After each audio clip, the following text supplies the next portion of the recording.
When we're grieving a profound loss, we often say we're heartbroken, but it might be more accurate to call it brain broken, given the role the brain plays in grief.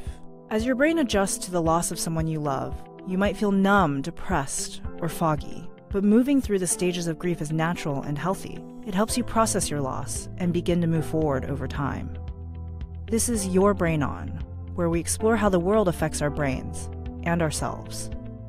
The experience of grief is twofold: the immediate acute pain of the loss, and the months afterward as you mourn. The loss of someone meaningful functions as a stressor, triggering the pituitary gland at the base of the brain to produce adrenocorticotrophin, or ACTH.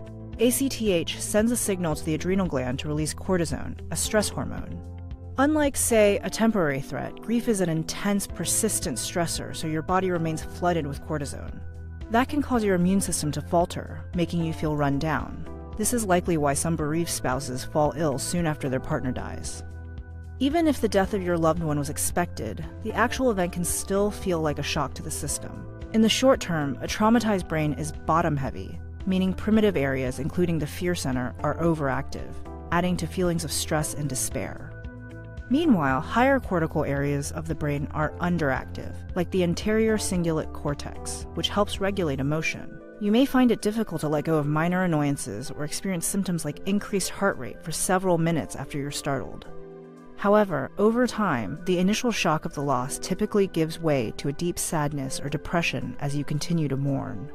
Depression can cause widespread changes across several parts of the brain, including the amygdala, which regulates sleep behavior and mood, and the hippocampus, which processes memory and regulates stress hormones.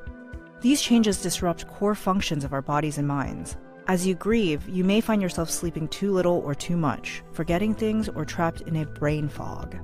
These feelings are difficult, but the acute pain doesn't last forever. Eventually, the sadness begins to lift at least a little bit, and then you may move on to feelings of anger or guilt before slowly moving toward acceptance of the loss. Experts agree the bereaved follow their own individual timelines, but in general, this three-stage process usually takes about a year. There are steps you can take to feel better as you go through the grieving process. Talk therapy can be a major help. This might be group bereavement meetings or cognitive behavioral therapy, which can redirect negative thoughts. Aerobic exercise can improve mood, memory, and thought processing. Talking with friends about the person you lost can be a great comfort too. Studies show long-term grief actually activates neurons in the reward centers of the brain. And recalling the time spent with those who have died reminds us that the memories still live on.